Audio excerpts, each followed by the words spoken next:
BJP media நேயர்கள் அனைவருக்கும் வணக்கம். நான் உங்கள் சேகர். ஒளியட்டும் திமுக, விடியட்டும் தமிழகம். ஒளியட்டும் திமுக, விடியட்டும் தமிழகம். என் அன்பு தமிழ் சொந்தங்களே, என் அருமை உறவுகளே, கொஞ்சம் ஜூன் 22 முருகபக்தர்கள் மாநாடு எப்படி நடந்துச்சுன்னு அனைத்து என் தமிழ் சமூகம் மூலம் தெரிஞ்சிருப்பீங்க. இந்த தீய சக்திகள், தமிழ்நாட்டில் இருக்கிற தீய சக்திகள் அந்த மாநாட்டை சீர்குலைக்கணும்னு எவ்வளவோ மற்ற இப்போ முருகபக்தர்கள் மாநாடு நடந்துருச்சுன்னா மித்த மதத்தில் பெரிய வன்முறை வெடிக்கும், இவங்க மதவாதி, எவ்வளவோ உருட்டுனாங்க. என் அன்பு உறவுகளை கொஞ்சம் நல்லா யோசிச்சு பாருங்கள். 5 லட்சம் பேர் தான் எதிர்பார்த்தாங்க, ஆனால் வந்தது 10 லட்சத்துக்கும் மேலே.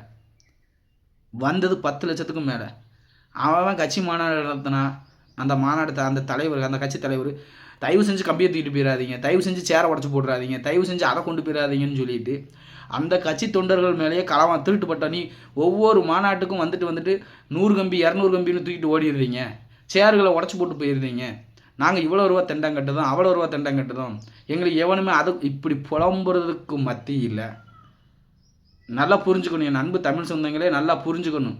இப்படி புலம்புறவங்களுக்கு மத்தியில் கோட்டரும் கோழி பிரியாணியும் வாங்கி கொடுத்து கூட்டு வந்து அங்கனங்கன்னா குவார்டர் பாட்டலுக்கு அப்படியே குப்பையாக ஆக்கி போட்டு போகிற மாநாட்டுக்கும் மத்தியில் ஒரு சின்ன இத்தனைக்கும் போலீஸ்காரங்க அவ்வளோ பேர் பாதுகாப்பு, ஆனால் எந்த வித பாதுகாப்பும் இல்லாமல்.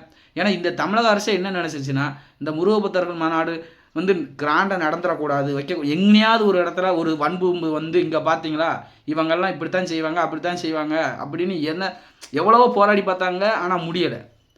இந்த மாநாடு நடக்க விடாமல் கெடுத்துடணும் வச்சிடணும்னு எவ்வளவோ அவங்க திருமாவளவன் இந்த தீவிரவாத குரூப்பை விட்டு எப்பயுமே போகாத திருமாவளவன் திருப்பரங்குன்ற மலை மேலே ஏற்கனவே அதில் ஒரு பிரச்சனை இருக்குது. பிரச்சனைக்குள்ளே நீ ஒரு பாராளுமன்ற எம்பி ஏற்கனவே பிரச்சனை உள்ள ஏரியாவில் இப்போ நம்ம போனோம்னா அங்கே தேவையில்லாமல் ஏதாவது பிரச்சனையாகும்னு தெரிஞ்சிருந்தும் பிரச்சனை வரட்டும்னு தெரிஞ்சும் அந்த கோயிலுக்கு போனார். போயிட்டு நீ சரி உனக்கு பிடிக்கலன்னா நீ அந்த கோயிலுக்கு போயிருக்கக்கூடாது. நீ போன திருநீர் அணிஞ்சாங்க, என்ன செஞ்சுருக்கணும், நீ அதை வச்சுக்கிட்டே இருந்திருக்கணும். அதை நீ பப்ளிக்காக எல்லாரும் வீடியோ எடுக்காங்கன்னு தெரிஞ்சிருந்து நீ அழிச்ச. அப்போ அதுக்கு என்ன அர்த்தம்? ஒரு மதத்தை நீ எதுக்குன்னு அர்த்தம். இதுதான் மத சார்பின்மையா? மத சார்பின்மைன்னா என்ன? உனக்கு எந்த மதமும் இல்லை, அனைத்து மக்களும் உனக்கு சமம், அதுதான் மத சார்பின்மை. அதை விட்டுட்டு இந்த மதம்தான் இல்லை, இந்த மதம்லாம் இருக்குன்னு சொன்னால் இதுக்கு பேர் மத சார்பின்மையே கிடையாது.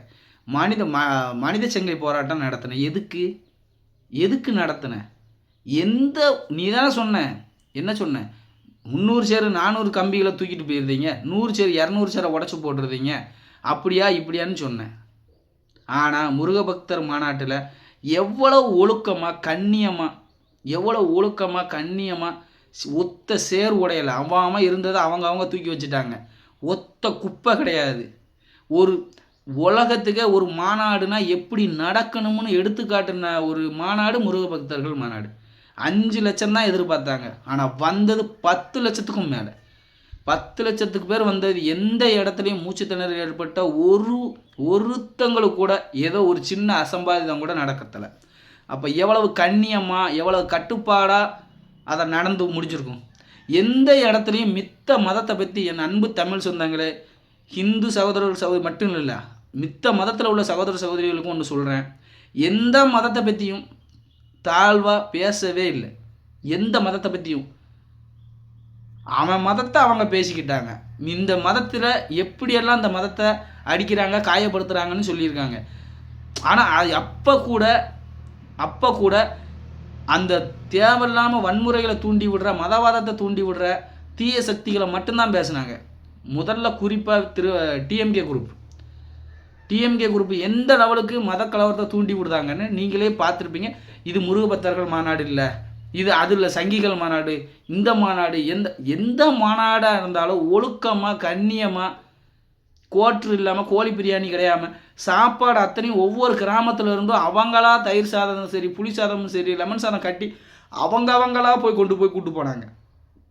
யாருக்கும் 1 ரூபா கொடுக்கல, யாருக்குமே 1 ரூபா கொடுக்கல. அவ்வளோ கண்ணியமாக நடக்க போய் தான் ஒரு சேர் உடையலை, ஒரு கம்பி திருடு போகலை, ஒரு குப்பை விடலை, அவளை ஒழுக்கமாக போயிட்டு வர்றவன் மதவாதின்னு சொல்கிறாங்களே, அப்போ நீங்கள் புரிஞ்சுக்க வேண்டாமா? உன் மதத்தை நீ கும்பிடு, நாங்கள் வேண்டான்னே சொல்லலை. உன் மதத்தை நீ கும்பிடு, உன் மதத்தில் உள்ள குறைகளை திருத்து. ஆனால் அது என் என் மத நூல்களில் போட்டிருக்கு, என் மதத்துப்படி தான் இருப்போம்னா அப்படி இருந்துக்கோ. ஆனால் அதை மித்தவங்க மேலே திணிக்காத, அதுதான் நல்லது. அதை விட்டுட்டு நீ என்ன செய்கிற? இந்த டேரக்டர் அமீருக்கு தான் நான் நேரடியாக அதை சொல்கிறேன். இது வகுப்மாத் கோயம்புத்தூரில் ஐஎஸ்ஐஎஸ்ஐ தீவிரவாத அமைப்புக்கு ஆள் சேர்த்துக்கிட்டு இருக்கு. அப்போ இதுக்கு பேர் என்ன பேர்? முருக பக்தர்கள் மாநாடில் என்ன சொல்கிறாங்க? நேர்மையாக, கண்ணியமாக, ஒழுக்கமாக, சுய ஒழுக்கத்தோடு இருந்துக்கோ, தனி மனித ஒழுக்கம் முக்கியம், ஒன்றால் ஒரு சின்ன உயிருக்கு கூட தீங்கு விளைவிக்கக்கூடாதுன்னு சொல்கிறது. இந்த மதவாதம்னா ஒரு மனித உயிரை கொல்லதுக்கு தீவிரவாத பயிற்சி கொடுத்துக்கிட்டு இருக்கிற, அதுக்கு பேர் என்ன பேர்? உன் மதத்தில் இல்லாத மூட நம்பிக்கை இந்த மதத்தில் இருக்குது. நீ உன் நீ எதுக்காக இந்த அந்த மதத்துக்கு பின்னாரில் ஒளிஞ்சிக்கிட்டு நீ நடத்துகிற போதை பொருளில் பிரச்சனை இல்லாமல் நடத்துங்கிறதுக்காக வேண்டிய சாபர் சாதிக்கு உன் கூட்டாளி, நீங்கள் ரெண்டு தான் கூட்டாக எல்லா வேலையும் பார்த்துக்கிட்டு இந்த மக்களை அப்புறாணி முஸ்லீம் மக்களை ஏமாற்றணுங்கிறதுக்காக இப்போ நீ இதை சொல்லிட்ட. அப்புறம் இவங்க என்ன சொல்லுவான்? ஓ மதத்தில் உள்ளதை இழுப்பான். அப்போ இங்கே பாரு, அவன் மத கொள்கைகளுக்கு தலையிட்டான், இவன் மத கொள்கைகளை அப்போ உன் வேலை என்ன? உன் வேலை என்ன? ஏன் இந்த இளைஞர்களை தவறான பாதையை கொண்டு போகணும், போதைப் பொருட்களுக்கு அடிமையாக்கி அவங்கள பூரா முட்டாளாக்கிட்டு நீ உன் வயிறை வளர்க்கணும். உன் வயிறை வளர்க்கறதுக்காக அப்புறாணி முஸ்லீம்களை தூண்டி விட்டுக்கிட்டு இருக்க, அறிவில்லாத தமிழர்களை நீ உபயோகப்படுத்தி யூஸ் பண்ணிக்கிட்டு இருக்கிற. நீ என்ன மக்களுக்கு நல்லது பண்ணிட்ட? நீயும் சாபர் சாதிக்கும் சேர்ந்த போதைப் பொருளை எல்லா குக்கிராமம் வரைக்கும் உன்னோட போதைப் பொருள் சாம்ராஜ்யத்தை.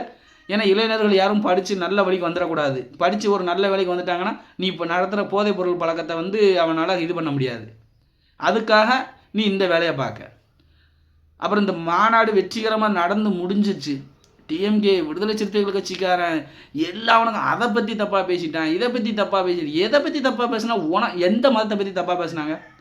தனி மனிதனை தான் தூக்கி தாக்கினாங்களே தவிர. ஏன்னா இந்த பெரியார் என்ன சொன்னான், ஈவேர ராமசாமி என்ன சொன்னான், எவ்வளவு கேவலமாக இந்து மதத்தை பற்றி தப்பாக பேசினா அதை பற்றி போட்டிருக்கு.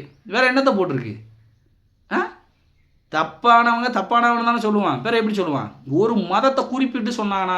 யாராவது சொன்னாங்களா? தலைவர்கள் யாராவது ஒரு குறிப்பிட்ட நீங்கள் சொல்கிறங்கள நீலகிரி தொகுதி எம்பி ராசா சொன்ன மாதிரி இந்து மதத்தை ஒழிச்சே தீருவேன், இந்து மதத்தை ஒழிக்கணும் அப்படின்னு சொல்லி வெளிப்படையாக சொன்னாங்களா? ஒரு நாய் என்ன சொல்லுதான்? ராமரை 120 கோடி மக்கள் ஒரு 120 கோடி மக்கள் வணங்குற ஒரு தெய்வத்தை மலைக்கூடி எல்லாம் போகிறான்னு ஒரு நாய். இது மாதிரி எந்த மதத்தையாவது ஒன்றால் பேச முடியுமா? பேச துப்பு இருக்கா? திராணி இருக்கா? அதையெல்லாம் கேட்டுட்டு கூட அமைதியான முறையில் வாழ்ந்துக்கிட்டு இருக்கிறாங்க.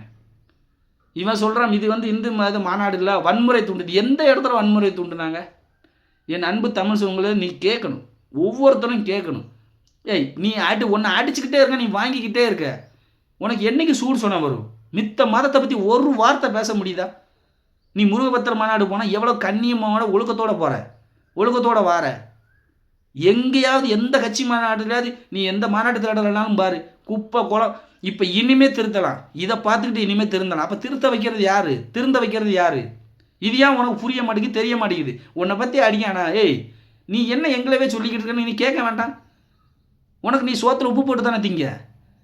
ஒரு நாய் இந்து தர்மத்தை அழிப்போம்ங்க, இந்து கடவுளை எல்லாம் ஒழிப்போம்ங்க. 120 கோடி பேர் இருக்கீங்க, 120 கோடி பேர் இவன் அழிச்சிருவானா? அவனுக்கே நீ போய் ஓட்டு போடுத, அப்புறம் எப்படி வாங்க தெய்வத்தை இவன் இது பண்ணுவான்? மதக்கலவரத்தை தூண்டி விடுறது இவன் தானே. தமிழகத்தில் 7 கோடி பேரில் 6 கோடி பேர் இந்துக்கள் தான் இருக்கீங்க. அப்போ நீ இவனுக்கு ஓட்டு போட போய் தானே அவன் நீ தான் உன் சொத்தில் நீயும் மண்ணெல்லி போட்டுக்கிற, உன் தலையில் நீயே மண்ணெல்லி போட்டுக்கிற. தயவு செஞ்சு மதவெறி பிடிச்சவன் யார், மத கலவரத்தை தூண்டி விடுறவன் யார், சாதி கலவரத்தை தூண்டி விடுறவன் யாருன்னு இந்த முருகபத்திரமான எந்த கடவுளையும் எந்த கடவுளை பற்றி எந்த மதத்தை பற்றி தவறான ஒரு வார்த்தை பேசுனாங்கன்னு நீங்கள் ஏதாவது ஒரு வீடியோ கிளிப் எடுத்து போட முடியுமா? இந்த மதத்தை தப்பாக பேசுகிற எச்சைகளை பற்றி பேசியிருக்காங்க. நீ எந்த இடத்துலையுமே மதங்களை பற்றி தவறாக எந்த இடத்துலையும் பாரதிய ஜனதா கட்சியும் பேசாது, இந்த கட்சி யாருமே பேச மாட்டாங்க. இவனுங்க தான், இந்த எச்சைங்க தான். அதில் எந்த குறையும் உங்களால் கண்டுபிடிக்க முடியல, எந்த மத கலவரத்தை தூண்டினா மித்த மதத்தை பற்றி தப்பாக பேசினா தான் மத கலவரத்தை தூண்டி விடுது. மித்த பற்றி தப்பாக பேசவே இல்லையே, யாரை பற்றி தப்பாக பேசலையே. இவங்களுக்கு இந்த மாநாடு வெற்றி அடைஞ்சிருச்சே, இந்துக்களுக்கு மத்தியில் ஒரு விழிப்புணர்வு வந்துருச்சே, இனிமேல் இவங்க ஒற்றுமையாக இருந்து இவங்க ஆட்சியை ஆனால் என் அன்பு தமிழ் சொந்தங்களே, நீ திரும்ப திரும்ப டிஎம்கேக்காரன் வர்றது எல்லாத்துக்கும் கேடு. தயவு செஞ்சு என் அனைத்து தமிழ் உறவுகளும் பாரதிய ஜனதா கட்சி ஆதரிக்கணும்னு உங்களை பணிவன்போடு கேட்டுக்கொள்கிறேன். நன்றி, வணக்கம். பாரத் மாதா கி ஜெய்.